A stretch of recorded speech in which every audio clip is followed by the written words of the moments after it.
Yo, and welcome to the Puddy Pie with Mickey and RoRo. I'm RoRo, I'm Mickey. and we're reaching mid-season and we're ready to give out some Puddy Pies. But before we do, we would like for you to like and subscribe and tell a friend. We are having a ball, and I hope you are enjoying it too. What's good? It's good.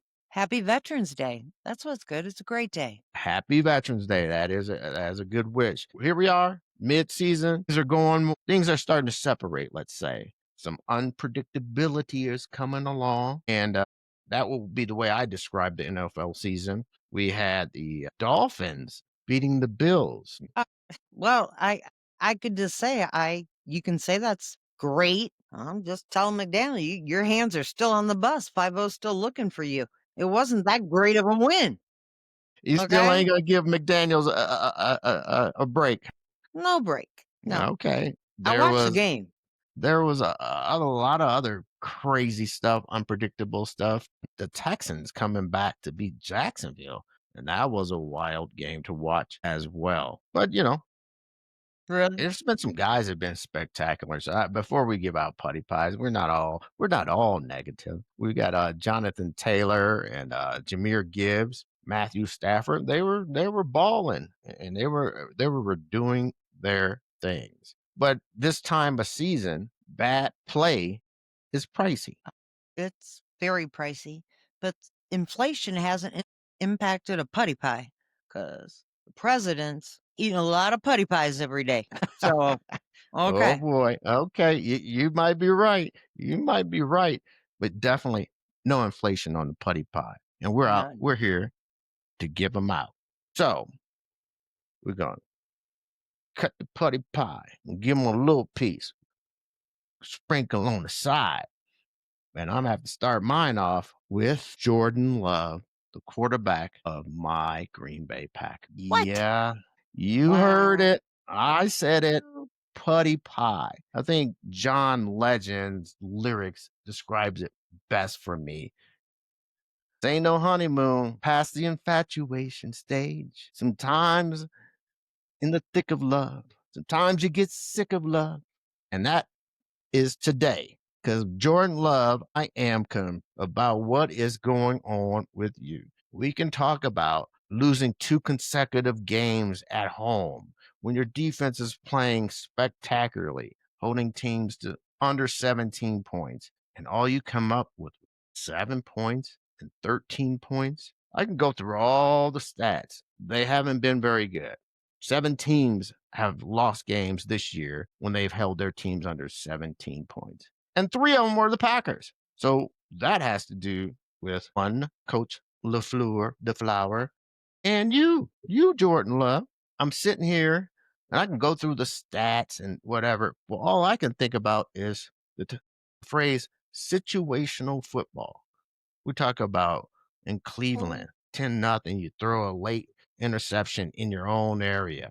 Talk about against Carolina, throwing moon balls, interceptions. Then we talk about with the Eagles, driving situations, fumbling a ball in your opponent's territory. And on the last play of the game, the defense for the Eagles are calling out the play, and you still run the play. Situational football. And all I hear after the game, oh, yes, we're going to go, him and LaFleur, we're going to go look at the films and, we're going to find out what's wrong. Hey, I don't know what's wrong. Y'all went in the film room. You had your putty pie sprinkled with your little cheeses and cheddar cheeses. And y'all over here like Blaine and Antoine on men on films. I don't know what y'all watching. I don't know what you came up with, but it is rotten tomatoes. And so at the end of the day, Jordan Love, stop eating those putty pies with your coach. Stop eating the putty pies with the flour. And a message for the Packer fan.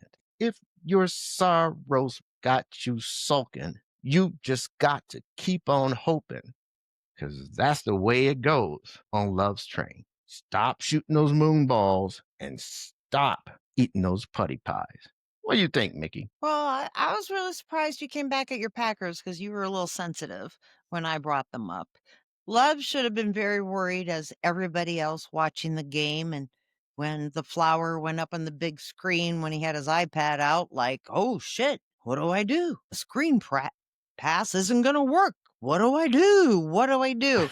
That's when it made me very concerned for your team because do they He was watch over the there film like of he's the other figuring team? trigonometry. Yeah. Do they like, he acts like, I got everything out. I got my little card. He had his iPad, his phone, scratching his head. Flower needed a good mist, and the water boy wasn't there with it. That's all I'm saying. It Okay. was bad, and Hey, I that's felt bad fair. It's for you. all fair today. It's all fair today. I'm I'm on board. Are you? Stop eating those putty pie. What you got? What you got on the putty pie? I don't know. For me, I always say it's getting harder and harder because it's week 10, and Mm, I really can't pick who's good. And like I just said about the Packers, what is your preparation? Like, you wanna say, "Oh, the Texans won." Did they? Did they? Did mhm. they do any preparation that actually won them that game, or were they handed that win? So, I'm not gonna pick on a coach. I'm not gonna pick on an organization. I'm not gonna tell anybody to get on the frickin' bus because I think they all belong on the bus at this point. I'm gonna go because RoRo, you had mentioned it. Call out your fantasy football players, or a team that you're playing against. In the And league.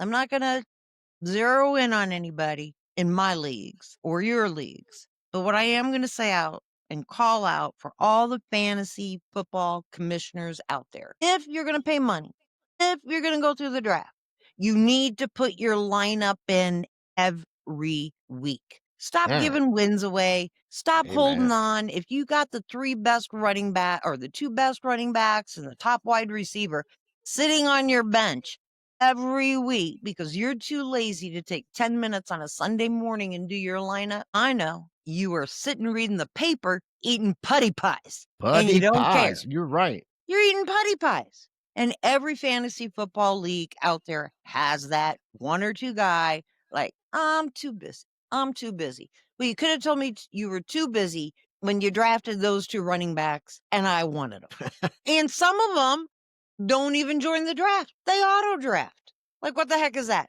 So the computer gives them this great team and they don't even utilize it.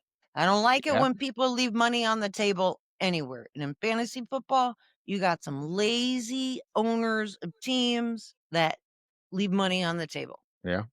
That's all I'm saying. And this sounds a little personal to you.